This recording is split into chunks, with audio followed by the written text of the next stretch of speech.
BJP ಆಗೀಗ ಅತಿ ಪ್ರಮುಖ ಹುದ್ದೆಗಳಿಗೆ ಅತಿ ಅಚ್ಚರಿಯ ಆಯ್ಕೆ ಮೂಲಕ ಗಮನ ಸೆಳೆಯೋದಿದೆ. ಈಗ ಬಿಹಾರದ ಸಚಿವ 45 ವರ್ಷ ವಯಸ್ಸಿನ ನಿತಿನ್ ನಬೀನ್ ಅವರನ್ನ ಪಕ್ಷದ ನೂತನ ರಾಷ್ಟ್ರೀಯ ಅಧ್ಯಕ್ಷರನ್ನಾಗಿ ನೇಮಕ ಮಾಡಿರೋದು ಅಂತಹ ಮತ್ತೊಂದು ಅಚ್ಚರಿಯ ಆಯ್ಕೆಯಾಗಿದೆ. ಈ ಮೂಲಕ ಬಿಜೆಪಿಯಲ್ಲಿ ಅತ್ಯಂತ ಚಿಕ್ಕ ವಯಸ್ಸಿಗೆ ನಿತಿನ್ ನಬೀನ್ ಅವರು ಉನ್ನತ ಹುದ್ದೆಗೆ ಏರಿದಂತಾಗಿದೆ. ಮಾತ್ರವಲ್ಲದೆ ಅವರೇ ಬಿಜೆಪಿಯ ಹೊಸ ರಾಷ್ಟ್ರೀಯ ಅಧ್ಯಕ್ಷರಾಗಲಿದ್ದಾರೆ ಅಂತ ಹೇಳಲಾಗ್ತಿದೆ.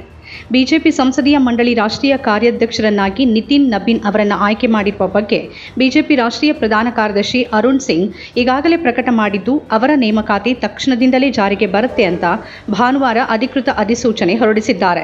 ನಿತಿನ್ ನಬೀನ್ ಪ್ರಸ್ತುತ ಬಿಹಾರ ಸರ್ಕಾರದಲ್ಲಿ ನಗರಾಭಿವೃದ್ಧಿ ಮತ್ತು ವಸತಿ ಖಾತೆ ಸಚಿವರಾಗಿದ್ದಾರೆ. ಬಿಜೆಪಿಯಲ್ಲಿ ಅನುಭವಿ ಸಂಘಟಕ ಅಂತಾನೆ ಅವರನ್ನು ಪರಿಗಣಿಸಲಾಗಿದೆ. ಬಿಜೆಪಿಯ ಕೇಂದ್ರ ನಾಯಕತ್ವದೊಂದಿಗಿನ ನಿಕಟ ಸಮನ್ವಯಕ್ಕೂ ಅವರು ಹೆಸರಾಗಿದ್ದಾರೆ. ಬಿಹಾರದಲ್ಲಿ ಪಕ್ಷವನ್ನು ತಳಮಟ್ಟದಿಂದ ಬಲಪಡಿಸುವ ಪ್ರಮುಖ ಪಾತ್ರ ವಹಿಸಿದ್ದ ಅವರಿಗೆ ರಾಷ್ಟ್ರೀಯ ಮಟ್ಟದಲ್ಲಿ ಪಕ್ಷದ ಬಹುದೊಡ್ಡ ಹೊಣೆಯನ್ನು ವಹಿಸಲಾಗಿದೆ. ಪಕ್ಷಕ್ಕಾಗಿ ಕಳೆದ ಹಲವಾರು ವರ್ಷಗಳಿಂದ ಹಗಲಿರುಳು ಶ್ರಮಿಸಿರುವ ನಿತಿನ್ ನಬೀನ್ ಹಲವಾರು ಸಾಂಸ್ಥಿಕ ಜವಾಬ್ದಾರಿಗಳನ್ನು ಈಗಾಗಲೇ ನಿರ್ವಹಿಸಿದ್ದಾರೆ.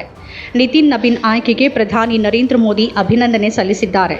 ಯುವ ನಾಯಕ ತನ್ನ ಕಠಿಣ ಪರಿಶ್ರಮದ ಮೂಲಕ ಪಕ್ಷದಲ್ಲಿ ಅಪಾರ ಅನುಭವವನ್ನು ಪಡೆದಿದ್ದಾರೆ. ಪ್ರತಿಯೊಬ್ಬರನ್ನೂ ಗೌರವದಿಂದ ಕಾಣುವ ನಿತಿನ್ ನಬೀನ್ ಕಾರ್ಯಾಧ್ಯಕ್ಷತೆಯಲ್ಲಿ ಬಿಜೆಪಿ ಮತ್ತಷ್ಟು ಉತ್ತುಂಗಕ್ಕೆ ಏರಲಿದೆ. ನಿತಿನ್ ನಬೀನ್ ಮೇಲೆ ನನಗೆ ಸಂಪೂರ್ಣ ವಿಶ್ವಾಸ ಇದೆ ಅಂತ ಪ್ರಧಾನಿ ಮೋದಿ ಹೇಳಿದ್ದಾರೆ. ಅವರ ನೇಮಕಕ್ಕೆ ಗೃಹ ಸಚಿವ ಅಮಿತ್ ಶಾ, ರಕ್ಷಣಾ ಸಚಿವ ರಾಜನಾಥ್ ಸಿಂಗ್ ಮತ್ತು ಜೆಪಿ ನಡ್ಡಾ ಕೂಡ ಶುಭಾಶಯ ಕೋರಿದ್ದಾರೆ. ಬೂತ್ ಮಟ್ಟದಿಂದ ರಾಷ್ಟ್ರೀಯ ಮಟ್ಟದವರೆಗೆ ಪಕ್ಷ ಸಂಘಟನೆಯನ್ನು ಬಲಪಡಿಸಲು ನಾನು ಕಾಯ ವಾಚ ಮನಸ ಶ್ರಮಿಸುತ್ತೇನೆ ಅಂತ ನಿತಿನ್ ನಬೀನ್ ಪ್ರತಿಕ್ರಿಯಿಸಿದ್ದಾರೆ. ನಿತಿನ್ ನಬೀನ್ ರಾಜಕೀಯ ಹಿನ್ನೆಲೆಯುಳ್ಳ ಕುಟುಂಬದವರು. ನಿತಿನ್ ನಬೀನ್ ತಂದೆ ನಬೀನ್ ಕಿಶೋರ್ ಪ್ರಸಾದ್ ಸಿನ್ಹಾ ಬಿಜೆಪಿಯ ಹಿರಿಯ ನಾಯಕರಾಗಿದ್ದರು.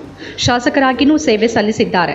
ತಂದೆ ನಿಧನದ ಬಳಿಕ ಬಿಜೆಪಿಯಲ್ಲಿ ನಿತಿನ್ ನಬೀನ್ ಸಕ್ರಿಯರಾಗಿದ್ದು ಹಂತ ಹಂತವಾಗಿ ಬಿಜೆಪಿಯಲ್ಲಿ ಉನ್ನತ ಸ್ಥಾನಕ್ಕೇರಿದ್ದಾರೆ.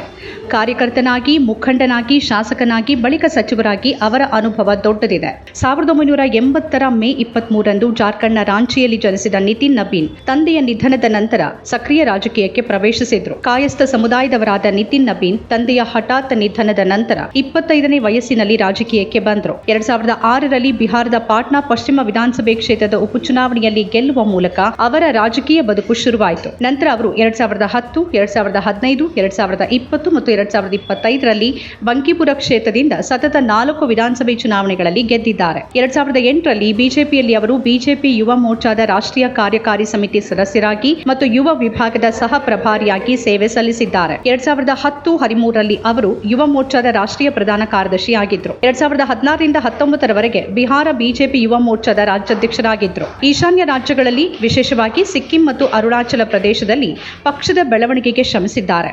2019ರಲ್ಲಿ ಸಿಕ್ಕಿಂನಲ್ಲಿ ಬಿಜೆಪಿ ಚುನಾವಣಾ ಉಸ್ತುವಾರಿಯಾಗಿದ್ದರು. ಜೂನ್ 2019ರಲ್ಲಿ ಅವರನ್ನ ಸಿಕ್ಕಿಂ ರಾಜ್ಯ ಬಿಜೆಪಿ ಸಂಘಟನಾ ಉಸ್ತುವಾರಿಯನ್ನಾಗಿ ಮಾಡಲಾಗಿತ್ತು. ಯುವ ಮೋರ್ಚಾ ಪ್ರಧಾನ ಕಾರ್ಯದರ್ಶಿಯಾಗಿದ್ದಾಗ 2023ರಲ್ಲಿ ಛತ್ತೀಸ್ಗಢ ಉಸ್ತುವಾರಿ ವಹಿಸಿಕೊಂಡು ಅಲ್ಲಿ ಪಕ್ಷದ ಗೆಲುವಿನಲ್ಲಿ ಪ್ರಮುಖ ಪಾತ್ರ ವಹಿಸಿದ್ರು. ನಿತಿನ್ ನಬೀನ್ ಪ್ರಮುಖ ಸಚಿವ ಖಾತೆಗಳನ್ನು ನಿರ್ವಹಿಸಿ ಆಡಳಿತಾತ್ಮಕ ಅನುಭವವನ್ನು ಹೊಂದಿರೋದು ಮಾತ್ರವಲ್ಲದೆ 2 ದಶಕಗಳ ಸಂಘಟನಾ ಅನುಭವವೂ ಅವರಿಗಿದೆ. ನಿತಿನ್ ನಬೀನ್ ತಮ್ಮ ಸಂಘಟನಾ ಕೌಶಲ್ಯಕ್ಕಾಗಿ ಪಕ್ಷದ ನಾಯಕತ್ವದ ಮೆಚ್ಚುಗೆಗೆ ಪಾತ್ರರಾಗಿದ್ದಾರೆ. ಬಿಜೆಪಿ ರಾಷ್ಟ್ರೀಯ ಅಧ್ಯಕ್ಷರ ಆಯ್ಕೆಗೆ ಮೊದಲು ನಡೆದಿರುವ ನಿತಿನ್ ನಬೀನ್ ಅವರ ಈ ನೇಮಕ ಬಹಳ ಮಹತ್ವ ಪಡೆದಿದೆ. ಪ್ರಸ್ತುತ ಅಧ್ಯಕ್ಷರಾಗಿರುವ ನಡ್ಡಾ ಅವಧಿ 2024ರಲ್ಲೇ ಕೊನೆಗೊಂಡಿತ್ತು. ಆದರೆ 2024ರ ಸಾರ್ವತ್ರಿಕ ಚುನಾವಣೆಯನ್ನ ಗಮನದಲ್ಲಿಟ್ಟುಕೊಂಡು ಅವಧಿಯನ್ನು ವಿಸ್ತರಿಸಲಾಗಿತ್ತು. ಹೊಸ ಪೂರ್ಣಾವಧಿ ಅಧ್ಯಕ್ಷರನ್ನ ಘೋಷಿಸದ ಹೊರತು ಪಶ್ಚಿಮ ಬಂಗಾಳ, ಅಸ್ಸಾಂ, ತಮಿಳುನಾಡು, ಕೇರಳ ಮತ್ತು ಪುದುಚೇರಿಯಲ್ಲಿ ಚುನಾವಣೆಗೆ ಹೋಗಲಾರದ ಸನ್ನಿವೇಶ ಬಿಜೆಪಿಯಲ್ಲಿದೆ. ಹೀಗಿರುವಾಗಲೇ ಇಷ್ಟೂ ಚುನಾವಣೆಗಳಿಗೆ ಸಜ್ಜಾಗುತ್ತಿರುವಾಗ ಪಕ್ಷವನ್ನ ಮುನ್ನಡೆಸುವ ಹೊಣೆ ನಿತಿನ್ ನಬೀನ್ ಹೆಗಲಿಗೇರಿದೆ. ಕಾರ್ಯಾಧ್ಯಕ್ಷರಾಗಿ ಆಯ್ಕೆಯಾಗಿರುವ ನಿತಿನ್ ನಬೀನ್ ಅವರೇ ರಾಷ್ಟ್ರೀಯ ಅಧ್ಯಕ್ಷರಾಗಲಿದ್ದಾರೆ ಎಂಬ ಮಾತು ಜೋರಾಗಿದೆ. ನಡ್ಡಾ ಸ್ಥಾನವನ್ನ ನಿತಿನ್ ನಬೀನ್ ತುಂಬಲಿದ್ದಾರೆ ಮತ್ತು ಅದಕ್ಕಾಗಿಯೇ ಅವರನ್ನ ಮೊದಲಿಗೆ ಕಾರ್ಯಾಧ್ಯಕ್ಷರನ್ನಾಗಿ ಆಯ್ಕೆ ಮಾಡಲಾಗಿದೆ ಅಂತ ಹೇಳಲಾಗ್ತಾ ಇದೆ. ಒಂದು ವೇಳೆ ಅಂದುಕೊಂಡಂತೆ ಆದರೆ ಬಿಜೆಪಿಯ ಅತ್ಯಂತ ಕಿರಿಯ ಅಧ್ಯಕ್ಷ ಎನ್ನುವ ಹೆಗ್ಗಳಿಕೆಗೆ ನಿತಿನ್ ನಬೀನ್ ಪಾತ್ರರಾಗಲಿದ್ದಾರೆ. ಪ್ರಸ್ತುತ ರಾಷ್ಟ್ರೀಯ ಅಧ್ಯಕ್ಷ ಹುದ್ದೆ ದೀರ್ಘಾವಧಿಯಿಂದ ಖಾಲಿ ಇರೋದ್ರಿಂದ ನಿತಿನ್ ನಬೀನ್ ಅವರನ್ನ ಮುಂದಿನ ಅಧ್ಯಕ್ಷ ಸ್ಥಾನಕ್ಕೆ ಸಜ್ಜು ಮಾಡೋಕೆ ಈ ಆಯ್ಕೆ ಆಗಿರಬಹುದು ಅಂತಾನೆ ಹೇಳಲಾಗ್ತಿದೆ. ಈಗ ನಿತಿನ್ ನಬೀನ್ ಬಿಜೆಪಿ ಕಾರ್ಯಾಧ್ಯಕ್ಷ ಹುದ್ದೆ ಅಲಂಕರಿಸಿದ ಅತ್ಯಂತ ಕಿರಿಯ ರಾಜಕಾರಣಿಯಾಗಿದ್ದಾರೆ. ಒಂದು ವೇಳೆ ಅವರು ಅಧ್ಯಕ್ಷರಾಗಿ ಆಯ್ಕೆಯಾದರೆ ಬಿಜೆಪಿಯ ಅತ್ಯಂತ ಕಿರಿಯ ಅಧ್ಯಕ್ಷ ಮತ್ತು ಬಿಹಾರದಿಂದ ಈ ಸ್ಥಾನಕ್ಕೇರಿದ ಮೊದಲ ನಾಯಕ ಅಂತ ಅನಿಸಿಕೊಳ್ಳಲಿದ್ದಾರೆ. ನಮ್ಮ ಕಾರ್ಯಕ್ರಮಗಳನ್ನ ನೀವು ನೋಡ್ತಾ ಇದ್ರೆ ನಮ್ಮ ಚಾನೆಲ್ ಅನ್ನ ಸಬ್ಸ್ಕ್ರೈಬ್ ಮಾಡಿ, ಪಕ್ಕದ ಬೆಲ್ ಐಕಾನ್ ಒತ್ತಿ ನಮ್ಮನ್ನ ಬೆಂಬಲಿಸಿ. ಹಾಗೆ ನಮ್ಮ ಕಾರ್ಯಕ್ರಮಗಳನ್ನ ಲೈಕ್ ಮಾಡಿ, ಕಮೆಂಟ್ ಮಾಡಿ, ಅದನ್ನ ಬೇರೆಯವರಿಗೂ ವಾಟ್ಸ್ಆಪ್ ಮೂಲಕ ಶೇರ್ ಮಾಡಿ. ನೀವು ಹೀಗೆ ಮಾಡಿದಾಗ ನಮ್ಮ ಚಾನೆಲ್ ಮತ್ತಷ್ಟು ಜನರಿಗೆ ತಲುಪಲು ನೀವು ನಮ್ಮೊಂದಿಗೆ ಸಹಕರಿಸಿದ ಹಾಗಾಗುತ್ತೆ. ಇದು ನೀವು ಯಾವುದೇ ಖರ್ಚಿಲ್ಲದೆ ಕೆಲವೇ ಸೆಕೆಂಡುಗಳಲ್ಲಿ ನೀಡಬಹುದಾದ ಸಹಕಾರ. ಧನ್ಯವಾದಗಳು.